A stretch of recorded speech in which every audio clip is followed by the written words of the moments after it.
In 69 years, Kerala has had 12 chief ministers, 12 different people, 12 different provinces, and 12 different mandates. And in all those 69 years, not one, not a single one has ever sat on that chair 3 times in a row, not once. And yet, right now, one man is trying to rewrite that history. And Kerala on April 9 will decide whether history still matters or whether that one man is bigger than history itself. We are reading the record of power.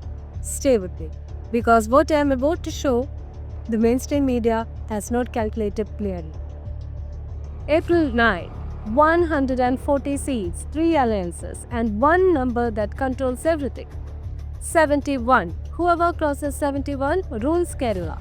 Now, here is what nobody is telling you clearly. This is not a two-party fight. This is a three-body problem. And in a three-body system, it's the smallest force that decides who wins. Not LDF, not UDF. The smallest player is going to decide this election. And I'll prove it to you with data before this video ends. Let's start with the most overused word in Kerala politics right now, anti-incumbency. Real or media hype? Here is the actual data. Nearly half of Kerala's voters express dissatisfaction with the current government. Keralam എന്ന് പറഞ്ഞൊരു വലിയൊരു വണ്ടിയും വിളിച്ച് കിടന്ന് സൂയിച്ച് അന്നാണ് ആ നേരം ഇവിടെ ആൾക്കാർ കിടന്ന് കഷ്ടപ്പെടുകയാണ്. ഇപ്പൊ ആ വണ്ടിയും ഇല്ല. വണ്ടി മ്യൂസിയത്തിൽ കാഴ്ചബംഗ്ലാവിൽ വെച്ചേക്കണേ. അവര് കാര്യം നടത്തുന്നുണ്ട്. ഞങ്ങൾക്കൊരു നല്ല അഭിപ്രായമില്ല. മുഖ്യമന്ത്രിയാണ് അങ്ങേര് വന്ന് കേരളം നശിച്ചു. That's not my opinion. That's survey data. But here is where it gets interesting. There is no wave, no rage, no storm, no sweeping movement of the streets. What we have instead is something far more dangerous for LDF. Silent anti-incumbency. Not a storm, a slow leak. And what are the voters angry about? 3 things: inflation, unemployment, corruption. None of these are things a sitting government can easily defend. Now contrast that with the LDF real is selling. Real. We delivered, we built roads, we governed through COVID, we are the party of guarantees. But the record says multiple surveys conducted between March and April 2026 show UDF slightly ahead in seat projections. So yes, the anti-incumbency is real, but it hasn't become loud enough yet. And that yet is what makes April 9 dangerous for everyone. But here is the number that stopped me cold when I first saw it. Let me show you why this election is actually about geography, not ideology. Kerala has 140 seats. Split the state into 2 halves. North Kerala 48 seats. Kasaragod, Kannur, Wayanad, Kozhikode, Malabar. This was LDF's fortress in 2021.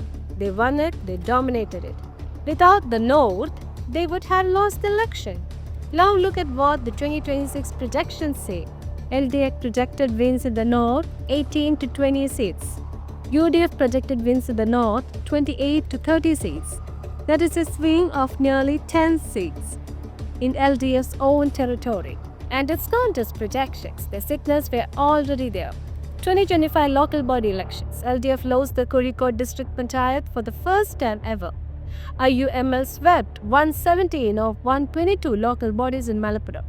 Malabar, the region that gave LDF the 2021 victory, was walking away. Now the south. Thiruvananthapuram, Kollam, Alapi, Pathanamthitta.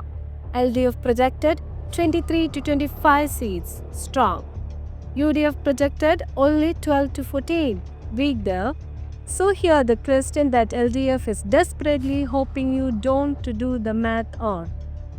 Strong south, bleeding north. And remember this, even a 3 to 4% vote swing in Kerala can flip 20 or more seats. Now the real says Pinarayi is unstoppable, but the record says his majority was built in Malabar and Malabar is walking away. And now the alternative, the party that's supposed to benefit from all of this, but has its own uncomfortable secret. VD Satheesan, 6-time MLA, current opposition leader, UDF's projected chief minister. Their campaign message is exactly what dissatisfied voters want to hear. change, jobs, economy, governance. Even Shashi Tharoor has stepped in, adding national level credibility to the pitch. But here is the most important question this election. Is UDF actually winning, or is LDF just losing? Because those are not the same thing. Think again. One is momentum, the another is opportunity. And if you are winning only because the other side is losing, you are standing on borrowed ground. Now add to this picture. UDF has not settled its CM's face yet. Even as we speak, there are at minimum 4 names being discussed internally. Satheesan, Ramesh Chennithala, K.C. Venugopal, Shashi Tharoor. A party that cannot agree on its own chief minister before winning is a party that might spend its first 100 days fighting instead of governing. And voters can sense that uncertainty. So, the reel says UDF is ready, Kerala is ready for a change. But the record says they haven't closed the most basic question of leadership. That is the problem. But forget LDF, forget UDF. The player that nobody is calculating correctly is this one, BJP. Can they form a government in Kerala now? Chances are low. Does Kerala have a declared BJP chief minister candidate? No. They are running on Narendra Modi's face, not a local one. And that tells you exactly how confident they are about forming a government. But here is what the mainstream narrative is getting completely wrong. BJP doesn't need 71 seats to decide who reaches 71. Rajiv Chandrasekhar is contesting aggressively in Neman. And in the 2025 local body elections, BJP won 15 of 23 wards in Neman alone. B. Muralidharan is targeting Karakutam. Their focus seats Neman, Thrissur, Palakkad, Vattiurkal. Now do the math. In a constituency like Neman, if BJP pulls 30,000 to 40,000 votes and finishes third, that margin alone can flip who wins, LDF or UDF, the BJP voter decides, without even being the winner.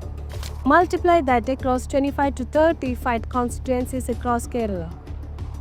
BJP is not running to govern, they are running to expand, to normalize their vote share. And in every constituency where they pull significant votes and finish third, they are taking votes away from LDF. The reel says BJP is irrelevant in Kerala, but record says they are the margin of victory, and the margin is everything. So let's answer the question this video started with. Will Pinarayi Vijayan score a hat-trick? The data says it is unlikely, but not impossible. If North Kerala holds even partially for LDF and the South delivers its expected numbers, Pinarayi survives. History gets made. If the North flips further towards UDF and BJP splits votes in 20 to 25 tight seats, LDF fails under 60. VD Satheesan becomes Kerala's next chief minister. If BJP's vote splitting is larger than the polls are predicting, even UDF's protective lead can collapse. And we wake up on the results day to a number nobody expected. 3 scenarios, 1 election, 140 seats. And here is what I want you to carry with you when you walk into that poll booth on April 9. In Kerala, governments are not removed by waves. They are removed by margins. And margins are invisible until counting day. This is not a 2-party fight. This is a 3-body system. And in 3-body systems, it is the smallest force that decides the outcome. Stay informed, stay skeptical, and do the right decision. Jai Hind.